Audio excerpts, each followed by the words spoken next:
Do you have a social proof element somewhere in your marketing system? If not, then today's episode is for you because, my friends, I'm here to tell you that people do not take action and buy from you unless this piece happens, unless there is one moment in time where they go and check to see that your product works for someone else. In today's episode, I'm going to show you 10 different ways that you can show that social proof in your farm business. Let's get started. Hey there, this is Corinna Bench, and welcome to the My Digital Farmer podcast. In today's market, it's not enough to just grow your product. You've got to know how to sell it too. Welcome to the My Digital Farmer podcast, where we reveal online marketing strategies and tips to help farmers like you get better and more confident at marketing. Learn how to find more customers, increase your sales, and build a strong brand for your farm. Let's start the show.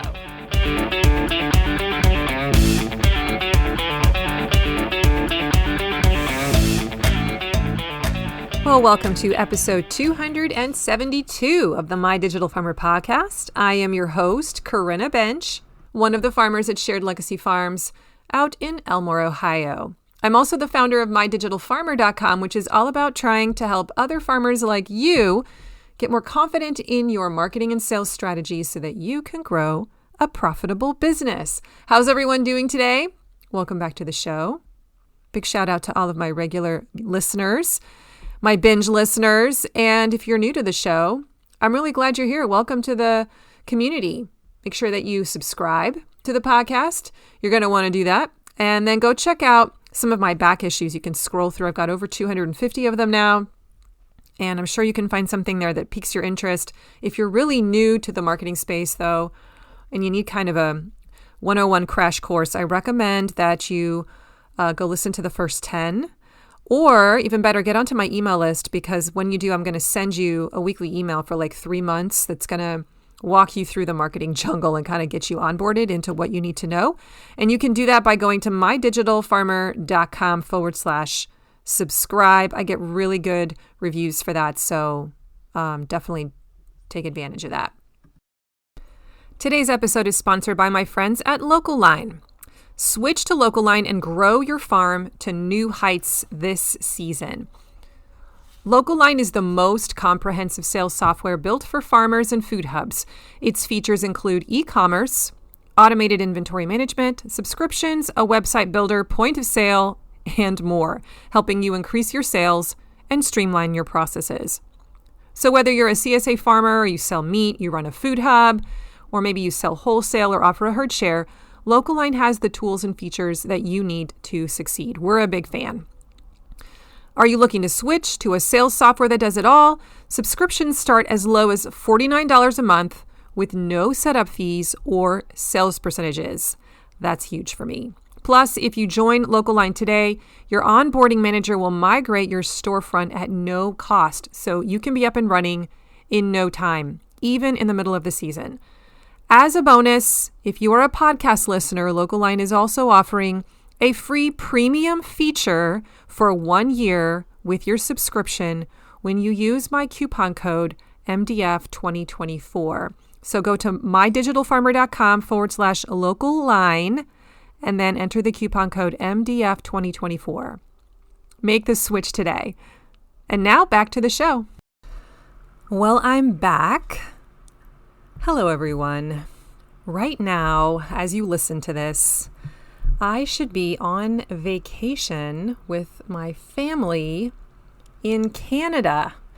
That's right. We are heading north of the States and taking my boys to the Cold Lake Air Show near Edmonton, which is in Alberta. So I'm actually getting on a plane, flying with my boys in a few weeks. My husband, we're taking time off from the farm, getting away for, I think it's 4 or 5 days, 4 nights, I think.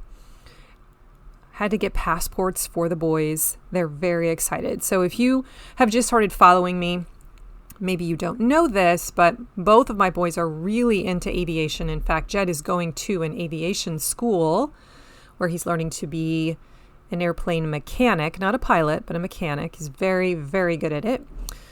And my youngest son is also really into planes now, probably because he likes to hang out with his brother. They fly RC airplanes. They build RC airplanes. And I think Josiah is probably going to end up going to engineering school. He just loves engines. He reads engine books for fun.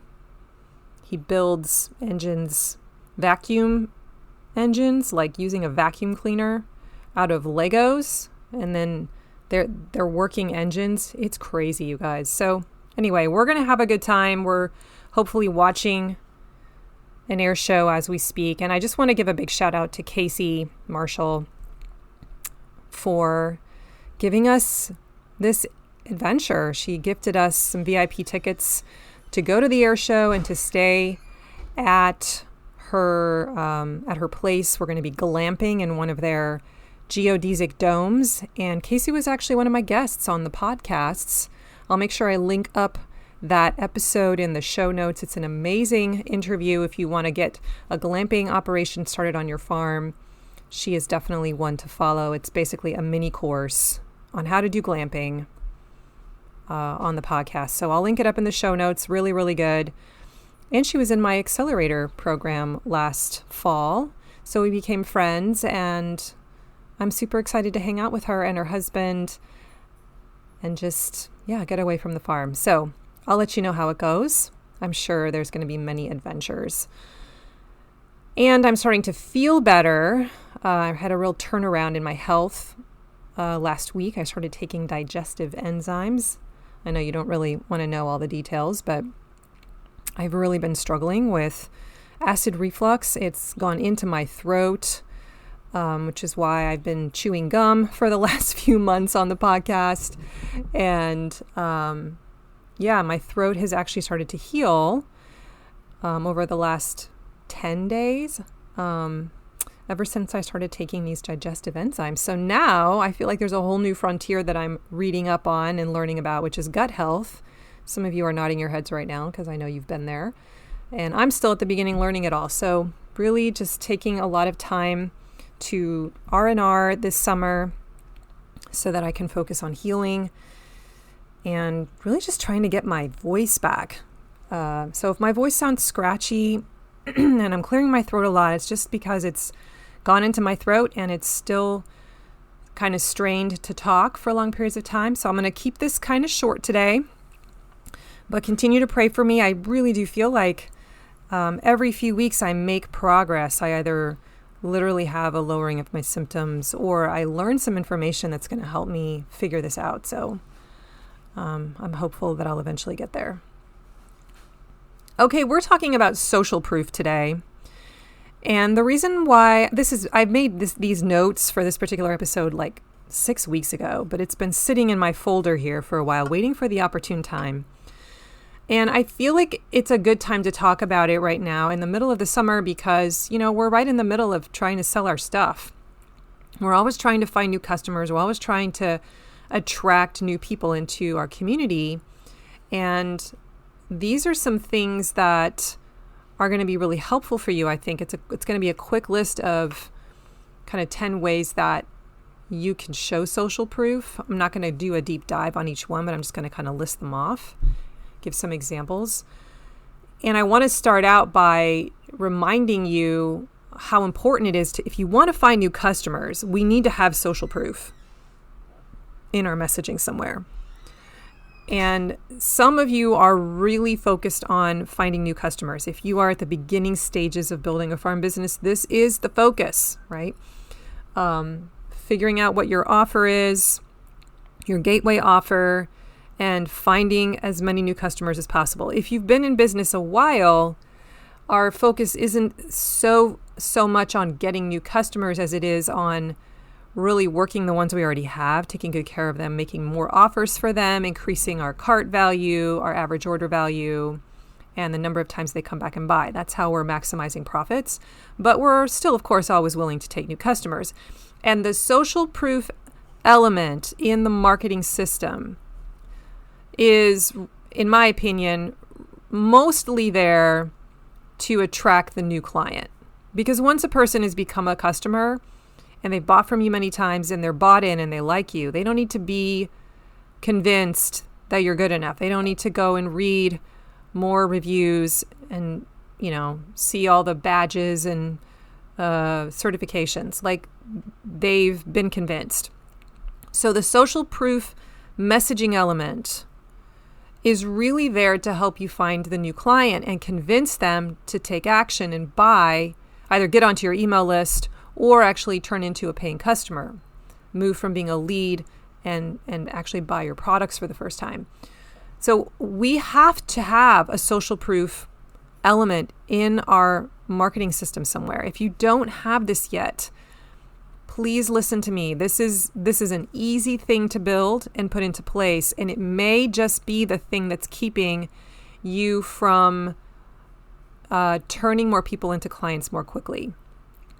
I have noticed that personally, just anecdotally, when I buy something from someone for the first time, I almost always read the reviews, or I'll give some other examples of what social proof can look like. But I am looking for proof that the solution works, either that it solves a problem that I'm currently experiencing, that it's worth my time to investigate it and look more into it, and even put out money to try and, try the product, or that it's going to meet my desire, the thing that I want. It's going to help me meet that.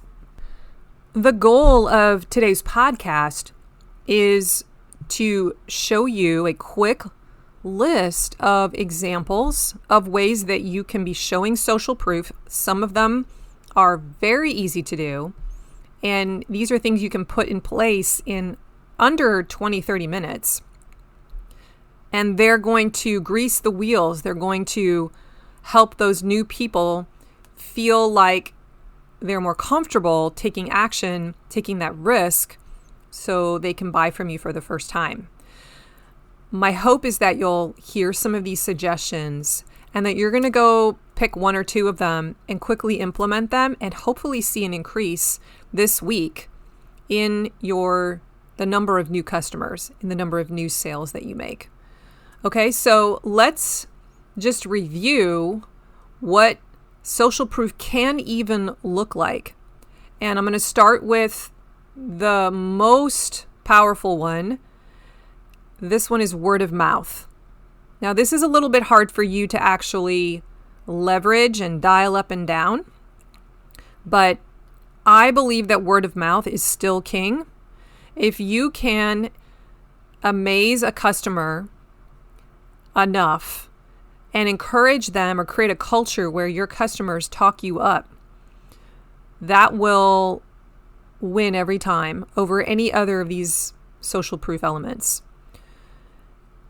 If you ask most of my CSA members how they heard about my CSA, a large percentage of them will tell you that someone told them about it.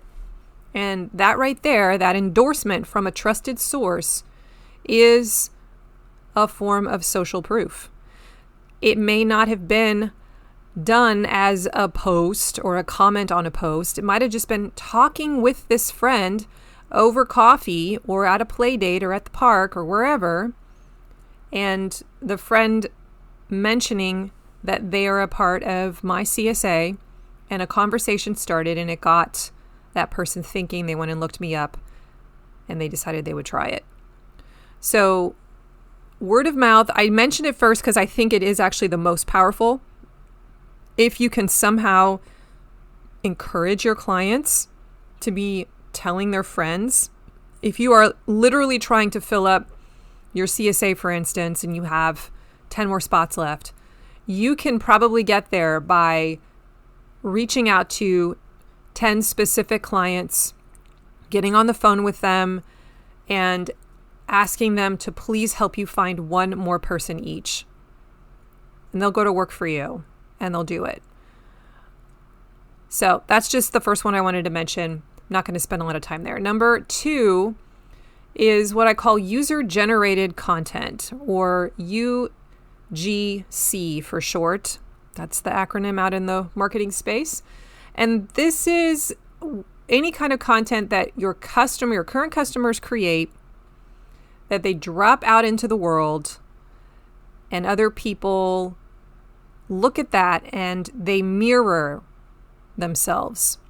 So an example of this would be a customer drops a photo of a dish that they made using your CSA box or using the chicken they bought from your bundles. And they kind of show off, hey, I made this for dinner. It was so delicious. And I got it from XYZ Farm. That right there is an example of user-generated content. You didn't create it. Someone else did. But you can potentially benefit from it because someone else sees it. They see how someone is happy using the product, how they're proud of it, how it's delicious. It creates longing and desire. And it holds up a mirror for them of this is what your life could look like if you bought this food too. Okay? So don't discount the user-generated content category. This is really powerful. I'm always collecting photos that my customers share in my private Facebook group. I sort of have a blanket rule when they sign up for that group. They have to agree to all the different rules and regulations. And one of the things I make clear to them is like, hey, this is like any of the content that you post in here is fair game for me to use for marketing purposes. Now, if it has a kid in the picture, I always double check. But I'm saving photos onto my phone all the time from inside my group and then putting them into special folders on my Google Photos drive. I have one called UGC. And then that way, if I ever need to leverage a photo and say, hey, so-and-so made this, or here's some pictures of some of the things my CSC members are making, or putting those photos in an email, a sales email, I have them ready to go. So UGC, really powerful. You can put them in a lot of places. Email, in your own social posts. You can put them on your website, on your reviews page, on your flyers, and so forth. Today's podcast is sponsored by Farm Marketing School. This is my monthly membership where farmers can come in and build marketing assets one at a time in special 30-day build projects that I've created for you. There are currently over 14 different projects inside of Farm Marketing School, including your website homepage, building a promo calendar, building a promotional email challenge, testimonial and reviews, how to build a better offer, your email nurture sequence, your lead magnet. There's a sales funnel audit. There's a ton of good stuff in there. And I'm adding new material every couple of months. Plus, you get a monthly Zoom meetup with the whole group in the middle of the month. And we'll be doing some book studies off in the fall.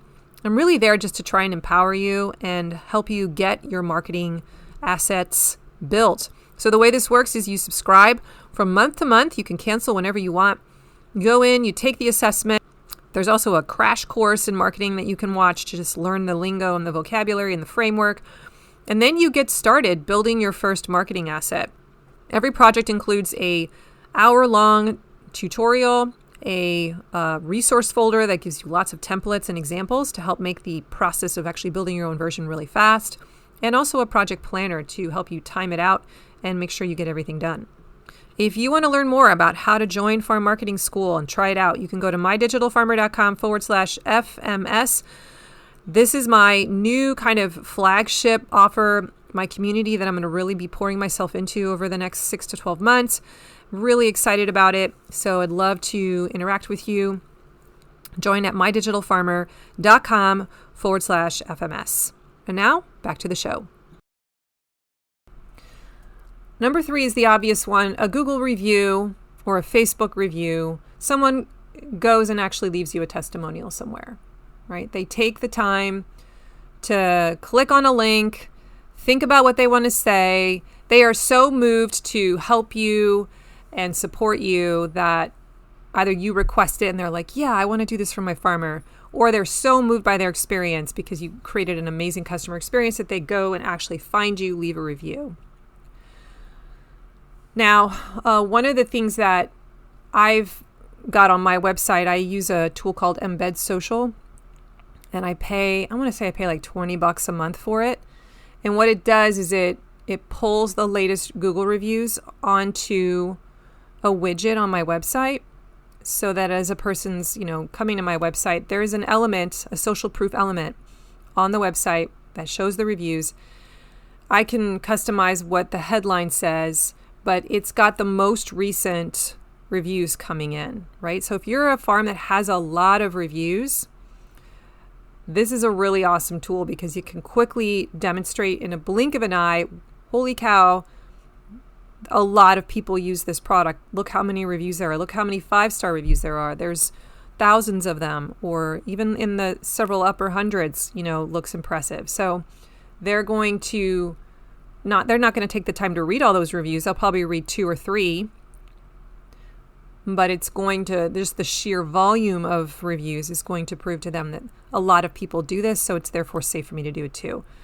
So don't overlook, that's a really obvious one, and I've got several episodes on the podcast all about how to get people to leave you testimonials like that, but I wanted to make sure I said that. Number 4 is comments on social posts that are essentially testimonials. I don't know if you know what I mean, but sometimes you'll create a post or someone else will create a post in your community about something and somebody will comment on it and be like, oh my gosh, that is the most amazing broccoli this week in the CSA that I've ever had. It's so delicious. I can't believe how much better tasting it is than the stuff you get at the store.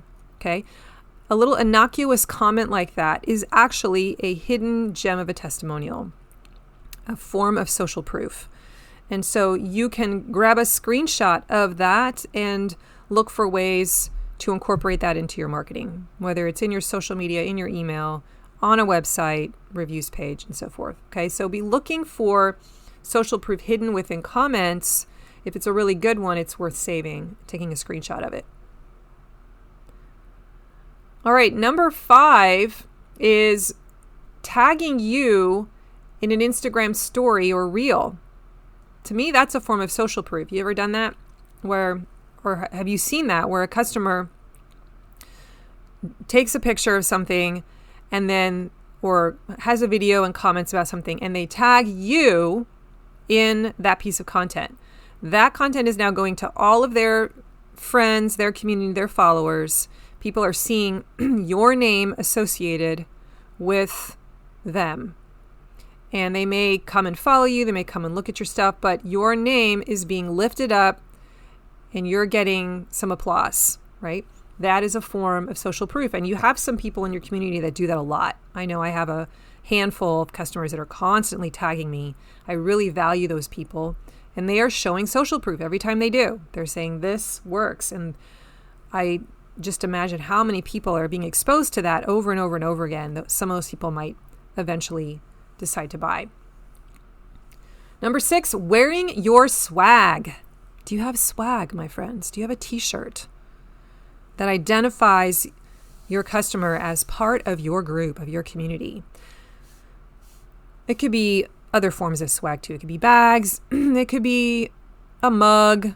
I know there's all different versions of this, but whenever somebody buys something that labels them as being a part of your team, it's like they're able to show it off to the world that I belong to this group. And that is a form of social proof. I want to be a part of this group. This is how I identify. I'm a foodie. Okay, so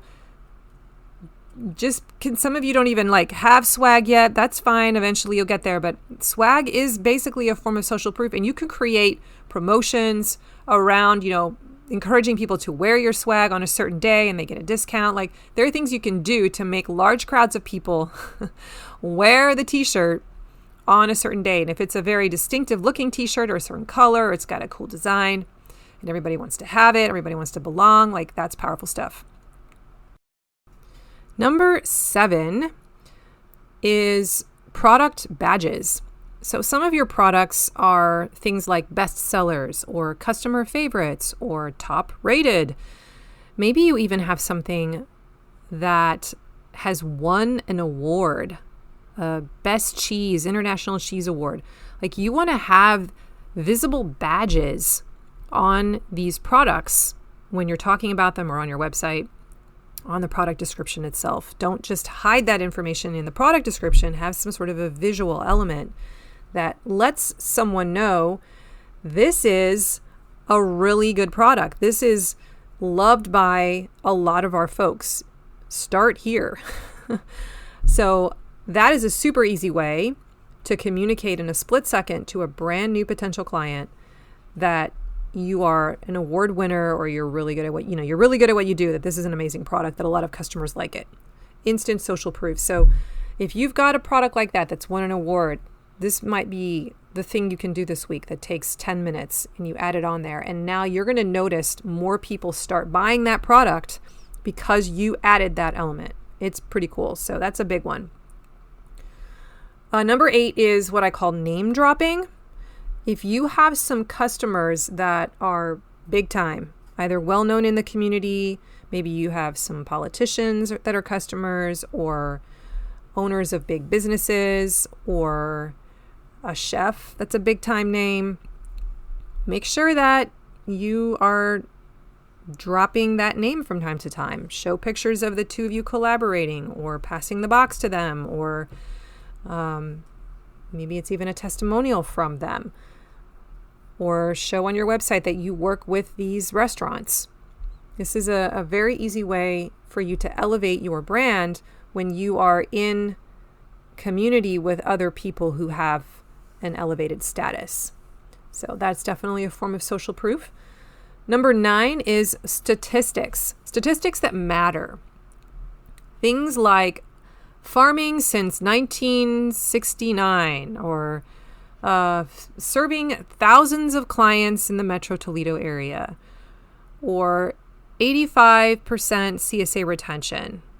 What are the statistics that are going to communicate to a potential new buyer that a lot of people like you, that you have a lot of customers who are satisfied?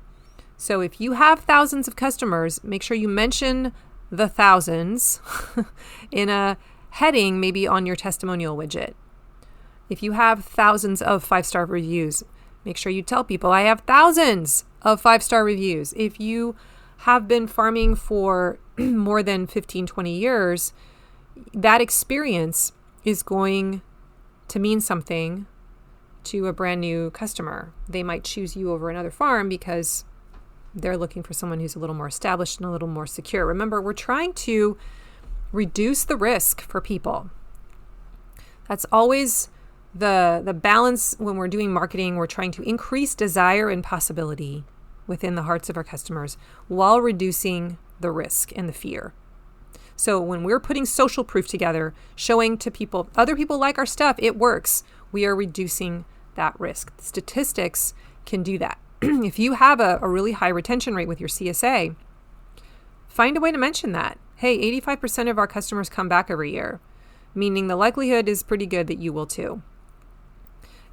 And if you can brag about something like that, you should be. That's going to reduce the risk for someone.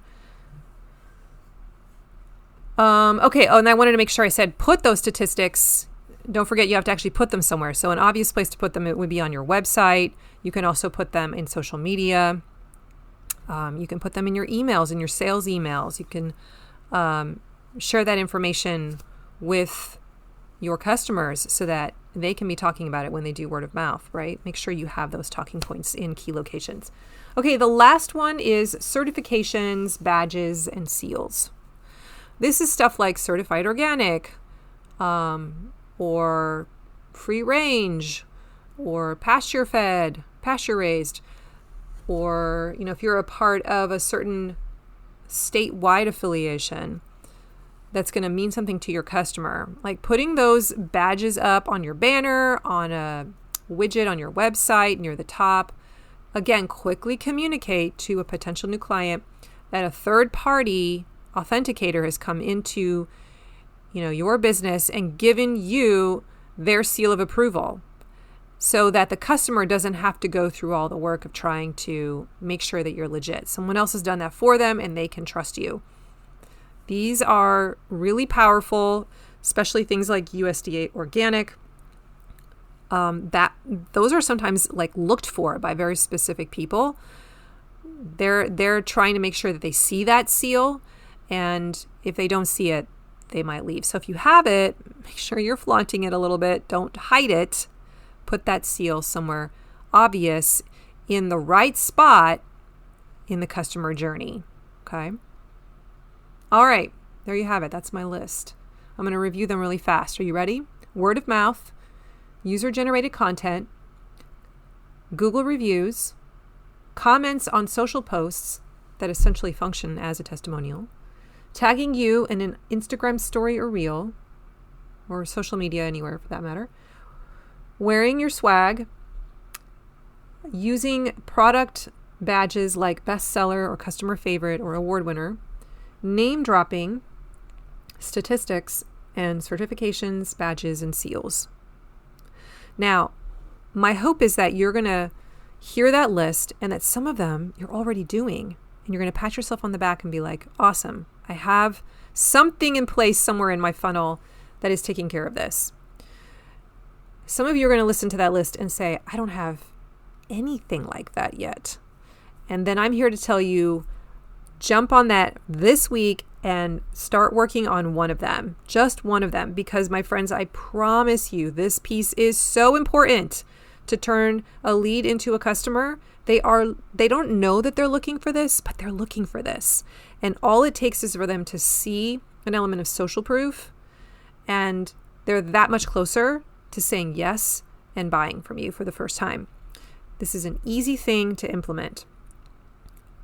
Now, I have an entire project inside of Farm Marketing School called the Testimonial Project that its whole purpose is in 30 days, because all the projects are 30-day projects, to find 5 testimonials and to put them in the quote-unquote right spots in your sales funnel.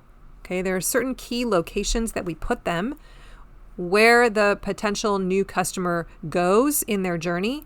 You need to have it in the right sequence, in the right location, so that they see it at the right time. And so you'll learn how to do that inside of Farm Marketing School in that project if you decide to take that. Just know that that is a resource available for you if you want to take care of that either right now, or you can do it in the fall. So that's at mydigitalfarmer.com/FMS. Farm Marketing School is my monthly membership. So I have a ton of different projects in there that are really, really good that'll help you build your marketing machine. A quick announcement before I go through my final wrap up. I want to make sure you know that next week I am not going to be releasing a podcast. I'm taking a week off, and that's because this July I'm actually going on a vacation to Canada, as I said at the beginning, and it's just easier for me to pause the show for a week than it is to try and get 2 recorded in 1 week, especially with my voice still being a little bit weak. So if you don't mind, we're just going to hit the pause button and I will catch you back at the beginning of August. Let me know what you think of this episode. I'm going to put the links in the show notes, which is mydigitalfarmer.com/272. If you liked today's episode, please go leave me a rating or review. Share some of that testimonial love. I would love it. Or use your word of mouth. This is so meta. And go tell a friend about the podcast. Maybe in one of your Facebook groups that you're a part of, or in your listserv, or if you're just hanging out with some farmer buddies. I would love for more people to know about this podcast. Don't forget, I have free stuff to send your way if you need some help just learning the ropes of farm marketing. I want to help you. You can subscribe to my email list, mydigitalfarmer.com/subscribe. When you do, I'm going to send you an email like every 5 days for about 4 months. It's free. It's going to walk you through the key fundamentals that you need to know. And if you can't read all that stuff right now, that's okay. Subscribe anyway and just stick it in a Gmail folder and get to it in the fall. This stuff is really good. Like I said, it's free and it's a great place to start.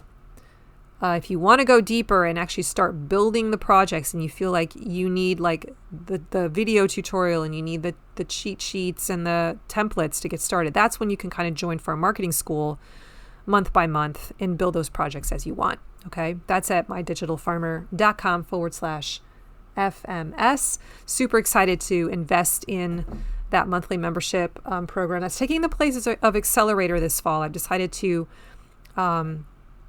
take a break from Accelerator and instead work on my monthly membership and really concentrate on the folks that are in there. So excited to invest in those folks this coming summer and fall. All right.